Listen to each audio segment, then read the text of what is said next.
New York, big city of dreams. I'm coming straight out. New York, big city of dreams. NYC.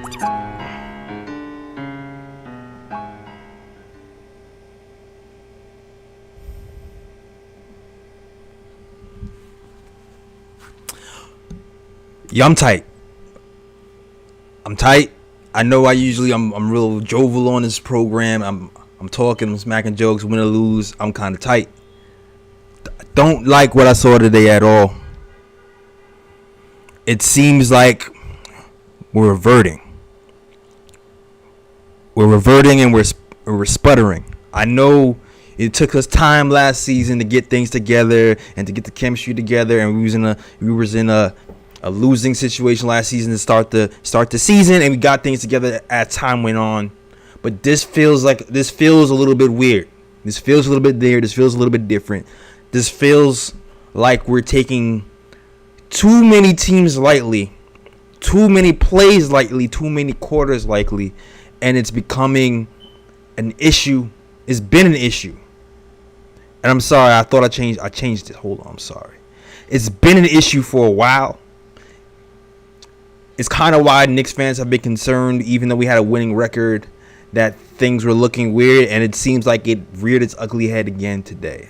The effort has just not been there. This is a team in the Denver Nuggets who shoot 33% from the field. Right? They're missing Murray.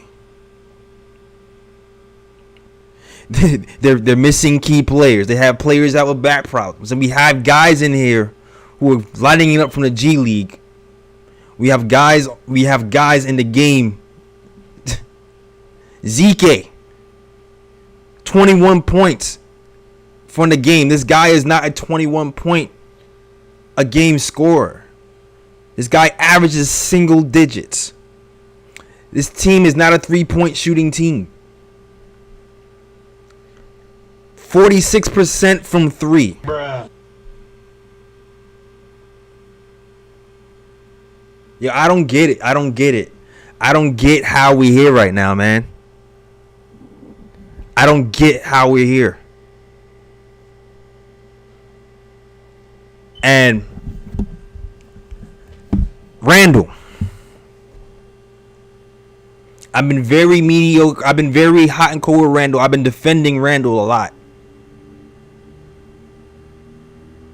I know he's the leader. He's the best player. Leaders have bad games. I get it. But what was that? What was that?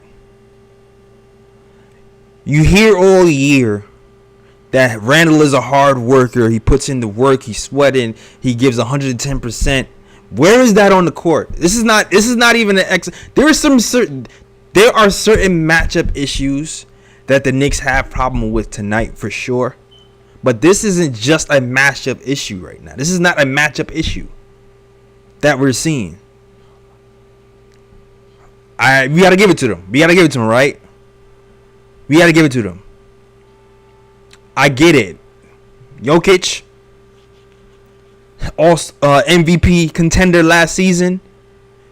We have matchup problems with him. We have matchup problems with shooting centers in general. Now, a shooting center that can pass presents a whole nother matchup problem. I get that. And he goes off and he takes over the game in the third quarter. But despite those matchup problems, we've had problems before that third quarter. We were showing that we wasn't in this game before that third quarter. The first quarter comes. We played, I think, a total of maybe 6 minutes of good basketball today. In that first quarter. 6 minutes. The score was 15-15. And I'm on Twitter. I'm watching. I'm seeing Randall. He's playing with pace. The point Randall was working for 6 minutes. Whenever Randall pushes the pace after the rebound, it works. And he was doing that. He got RJ involved. He got these guys involved. And then all of a sudden, the effort just goes away. It just blows into the wind. It just blows into the wind. I don't get it. Our second unit struggled too, man. Our second unit struggled, and I never fault the second unit effort because I always feel like the second unit gives 100% effort. They just got outmatched today. They really did. Second unit got outmatched today. I think they only scored 1 point at one point in the second quarter. They only scored 10 points in the first half, and that's not what our second unit usually does. But what I always talk about in this program, I talk about the second quarter of doom. And this pisses me off. Kemba Walker is not in the lineup. Randall is back in the game. This kid Zeke is camping right now. Open three. Nobody scrambles. Nobody closes out. You're supposed to be the leader. You're supposed to be the leader of this team. You're supposed to be the heart of this team. Why? Why are we not giving 100% effort 20-something games into this game? I don't get it. This is not an X and O thing. Yes, there's a matchup problems. Yes, we have matchup problems. Yes, there's going to be problems guarding the three when there's a big there. Because that's what they did in that first part of the game. Listen, they had their way. When Jokic was at the 3-point line, pulling a Mitch away from the rim protection, and guys are cutting for easy baskets, they had our way with us. And that's a coaching thing. That's the thing that's the way we have to make adjustments. That's when we have to try things out. That's when maybe you have to go small for a bit to throw them off. That's a coaching thing.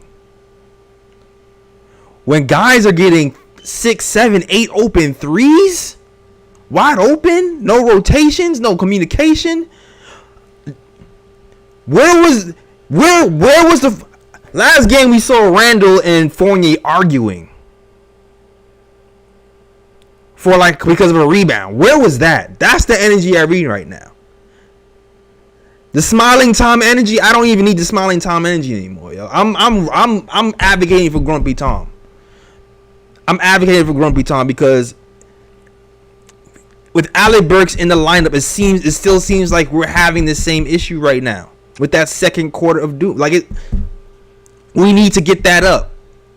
And now the third quarter we make a push. I get it. We make a push. Cool. We make a push. Jokic takes over. I get it. He's an MVP player. He takes over. But by that time, you can't pick and choose when you want to play both sides of the ball. That's been our issue for most of the year. It might be time for guys who want to play to get more minutes. It might be more time for Grimes. It might be time for get McBride to look. I don't know what's happening right now.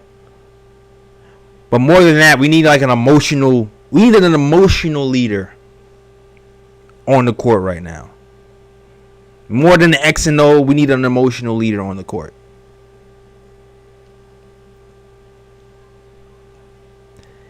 It's crazy, man. I don't like it. I don't like it at all.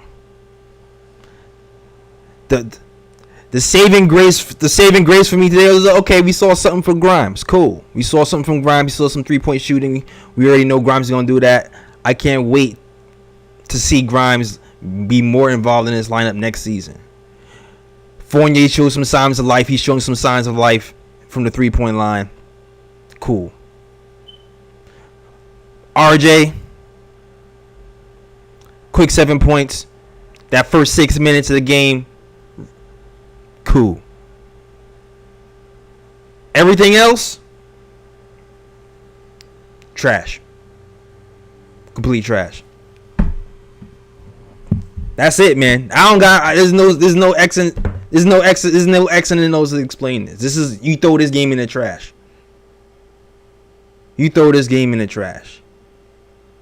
This is an effort thing. And Tibbs, you got to find a way to rein in Randall. I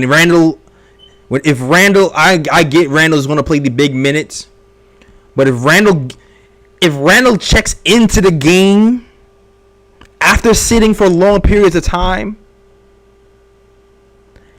and then doesn't rotate, blow that whistle, take him out the game. I'm tired of seeing it. Like, straight up. I'm tired of it.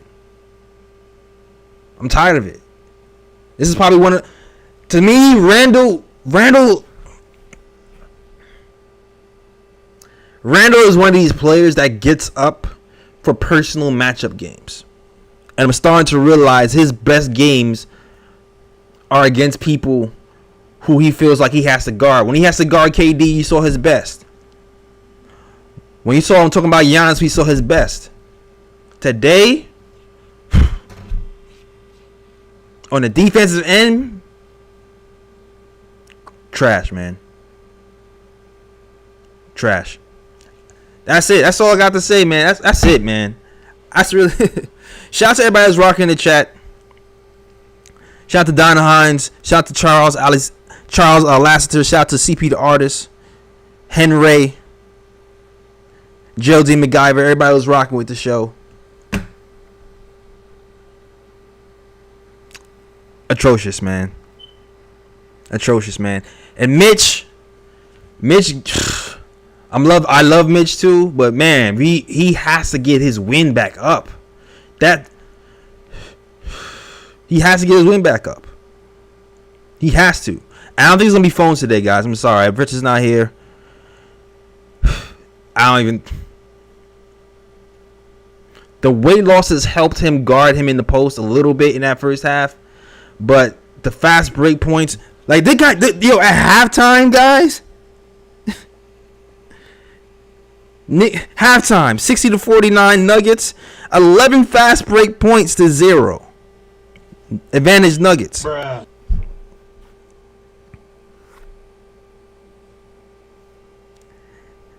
Mitch losing him. Mitch is losing. I love Mitch, man, but man, his athleticism is gone. His breath is gone. Mitch is losing Jokic, running down on flash breaks, and Jokic is running in slow motion. he's like running at a whopping 1.5 miles per hour.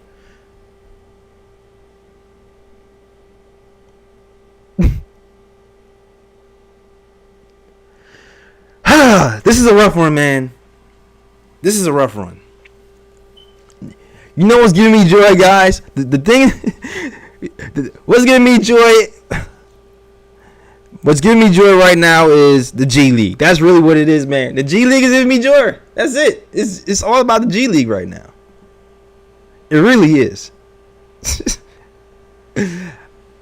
Listen, it's time for this team to turn it around, but Tom is going to have to really find another way to motivate these guys, because we're just not the same at home. We're a losing record right now. We have a losing record at home. And it seems, I'm not sure if the Knicks locker room is they're just not responding as much. I'm not sure what's happening. When you're listening to the interviews and you're listening to Taj, it seems like the atmosphere is still good. It seems like they're talking to each other. It seems like there's camaraderie. It seems like because I watched a Taj Gibson interview earlier today, talking about these ejections. It seems like this team is still together, but when we're watching on the court, it just seems really conjointed. I don't know, man. I don't know. And I know it's time. It's still time to pull this team together. But we need some shock and awe right now, man. We need some shock and awe right now.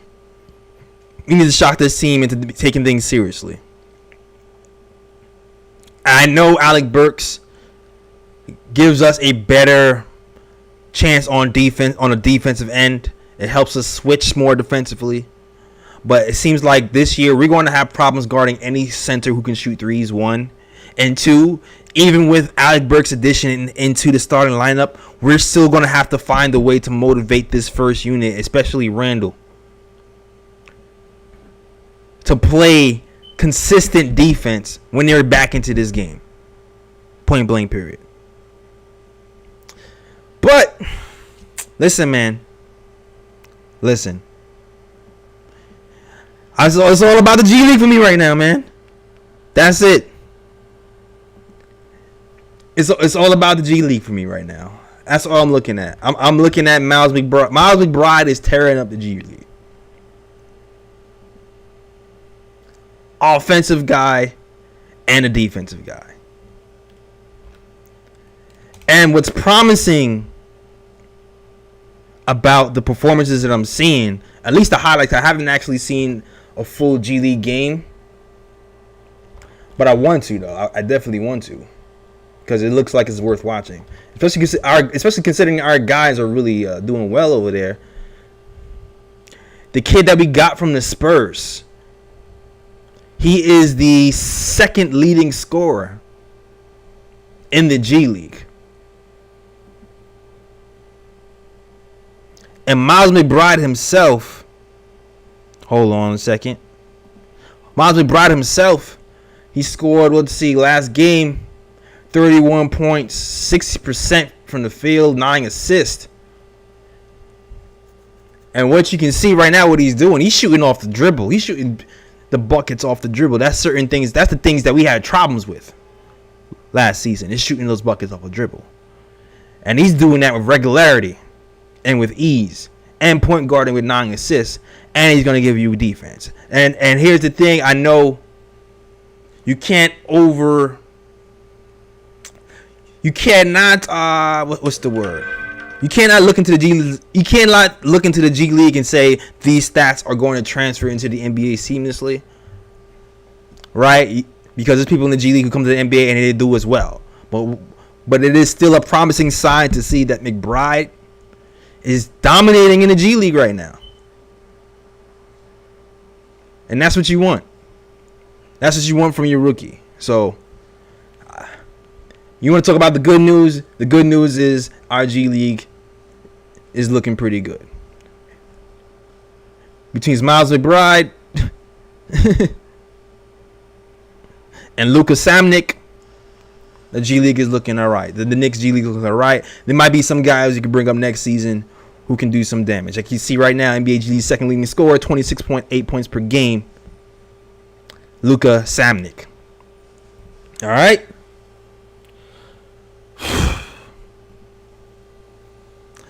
Yeah, man.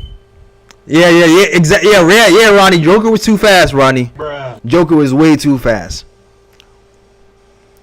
Ronnie McBride is doing what Fournier is doing. Yep.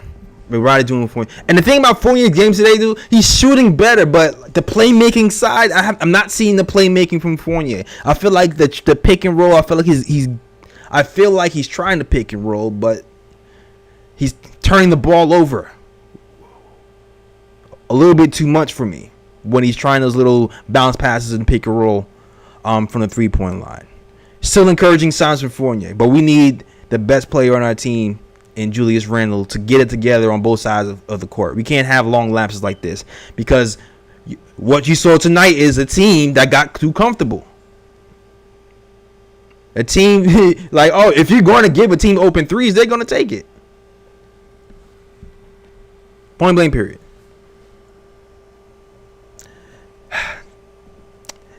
Point blank period. That's all. That's it.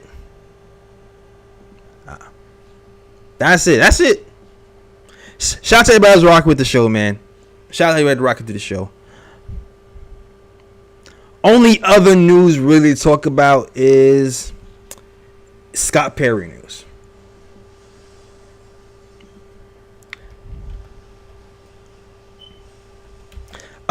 Scott Perry, you know, been a GM for the Knicks. He's been a polarizing figure for this team.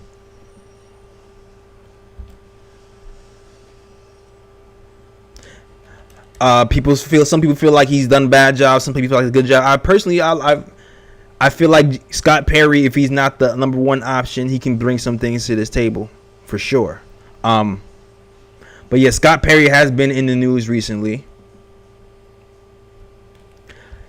There is a vacant GM spot open, and Scott Perry amongst others, will be, taken seriously for that job. The Portland Trailblazers, as you know, they're going through a little bit of turmoil. And they fired general manager Neil Oshley. So it'll be Mark Eversley and New York Knicks GM Scott Perry, who will be open for the general manager job for Portland. So definitely take a look at that. So we might be losing Scott Perry to the Portland Trail Blazers. That's something to look at. Crazy game, man. I'm not losing hope on this team, though. I'm definitely not losing hope for this team. But this is one of those games where this is not an excuse game, man. This is a heart game. This is a heart game. And listen, I believe we have the Pacers up next. What's the next game? I think we have a doubleheader. We have the Pacers on Wednesday, the Spurs on Tuesday.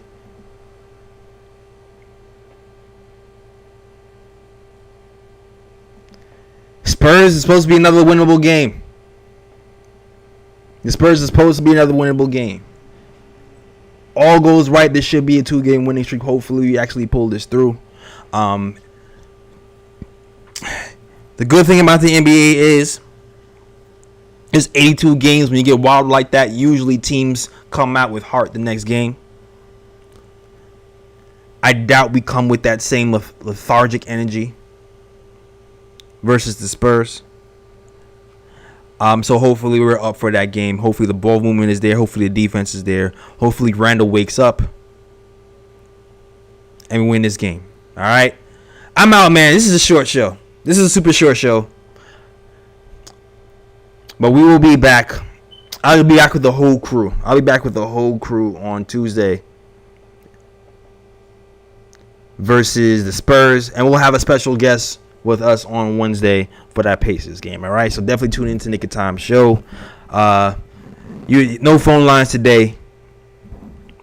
And shout out to everybody who rocked with us, man. Shout out to Joshua, Jay Joshua, Don Hines, Boost Mobile, Iller, Nick Scar, Mr. Rivera. Everybody else is rocking with this show. The only thing I will say is it seems like one last thing I'll say is it seems like at the end of the game when things are out of hand, Tom was experimenting with the small ball lineup of Obi Toppin and Julius Randle. Kemba and Julius Randle have the worst 2-man plus minus on his team. Obi Toppin and Randle, on the other hand, is something we can still look at.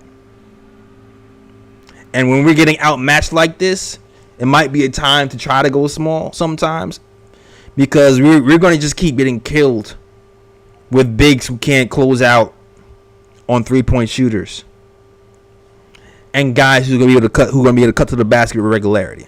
Like, we're going to get killed like that every time we face a big man that can shoot threes.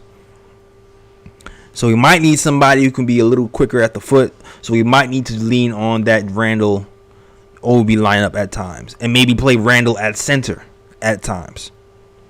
Like this might be one of those games where Randle should have been center in more spot minutes.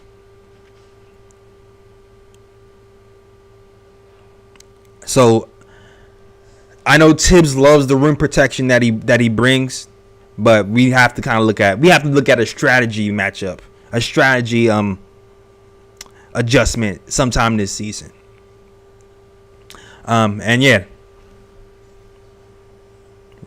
more might be Randle at the 5 and Obi at the 4. That could be something.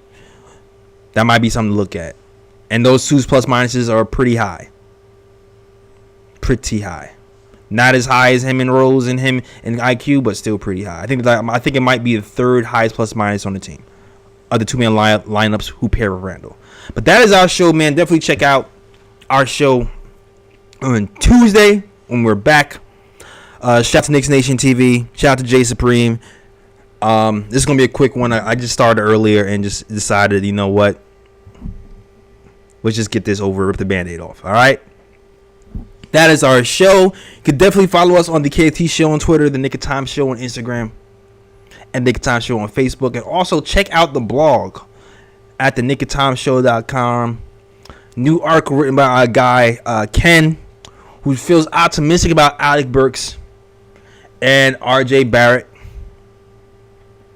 leading into the starting lineup. All right, so definitely check out that article a little later on nickoftimeshow.com. That is our show. I'm out. Enjoy your Saturday.